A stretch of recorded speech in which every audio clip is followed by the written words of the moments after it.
Hello and welcome to 7.6 on surface area of pyramids. This section is very similar to the previous one in that we're finding surface area, which very simply is the area of each surface of the three-dimensional shape. What makes this section different is that all our shapes will be pyramids, which just kind of means we're going to have way more triangles in our shapes than last section, which was on prisms. So if I take a look here, we have ourselves a, looks like a square, it says a square pyramid. So the bottom base is a square, and then it's a pyramid because it goes to the top points. So we have to look, we have a bottom. Notice the bottom is a square, which is 7 by 7, which is 49. And then it has a front, a back, a left, and a right, but no top. So this one has 5 faces. So we have front, back, left, right, and that's it, no top. Notice each of those is a triangle, which means we have to know when to use the 1/2 and when not. So whenever we have a triangle, our formula is 1/2 base height. Notice our base is 7 for the front. Our height will be matching over here since it goes to the same point. It's going to be 10. And that would be 35. The back is the same here, and if you actually look, all 4 sides are the same. That doesn't always happen, so you got to keep your eye out on it. But this one is one of the easiest of the pyramids because it's a square pyramid, meaning the bottom is a square, which will make all sides the same. And then we need to total everything up using our addition.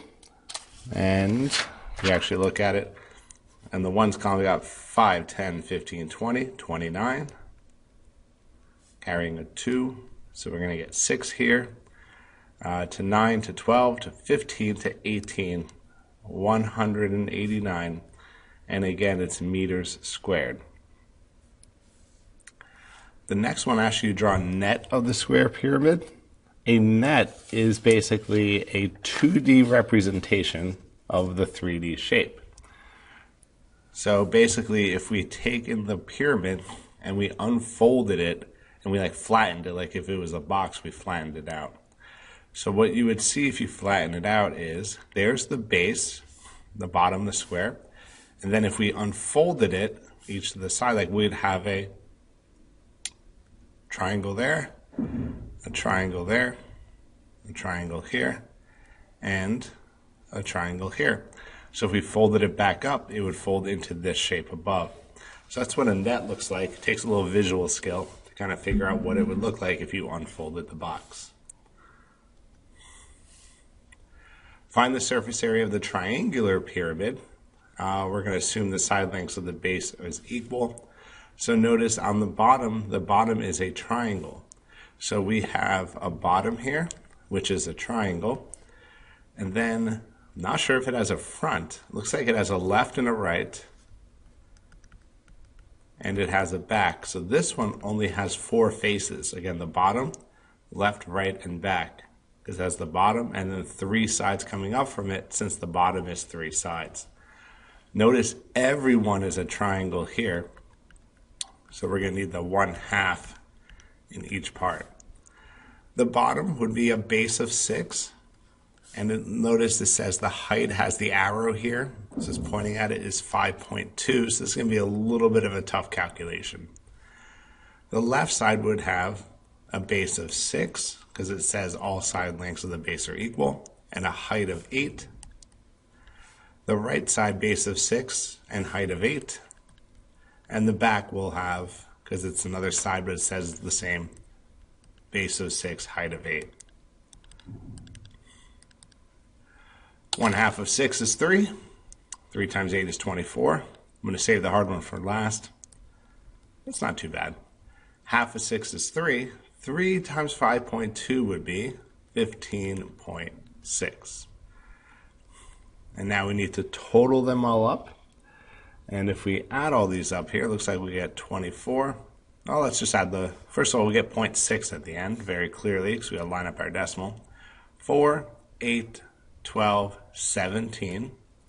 Carry a 1, so that'd be 2, 468, 87.6 feet squared. We're about to move on to the final one that we have here. The uppermost piece of an ancient Egyptian pyramid is called a pyramidion. These square pyramid-shaped pieces were sometimes covered with gold. What's the least amount of gold needed to cover a pyramidion where each triangular face has a height of 1.2 meters and a base of 1.5 meters?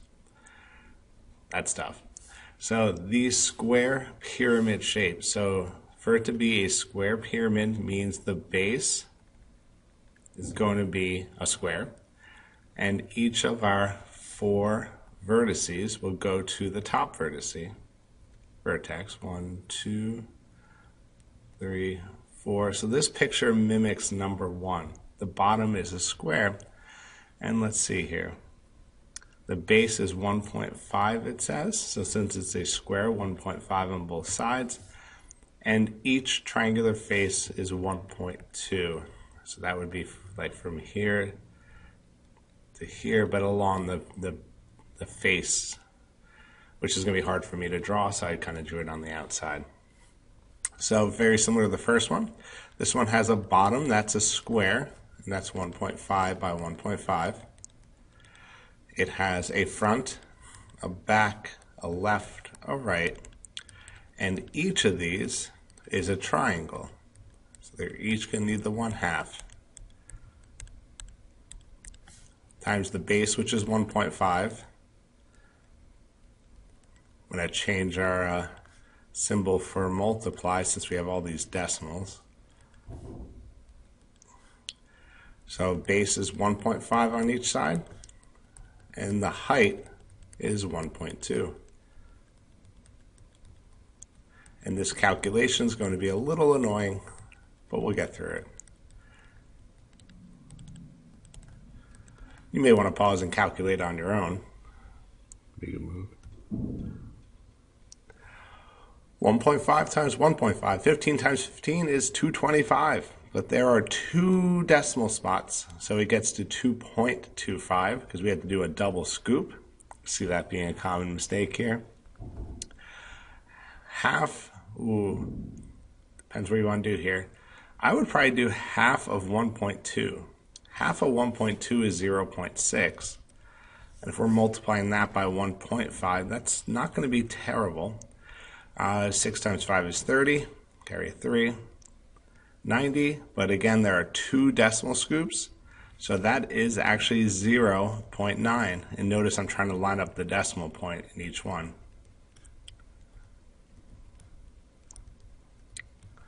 Totaling, we get a 5, 9, 18, 27, 36, 2 more, 38, carry a 3, we got 5, line up the decimal in addition. Meters squared, 5 and 85/100ths meters squared. That's what we got. Some of the calculations are tough in this section when you have a decimal, and the other part about this section is making sure you do 1/2 when it's a triangle, but regular base times height when it's not. Have a good one. We'll see you in class.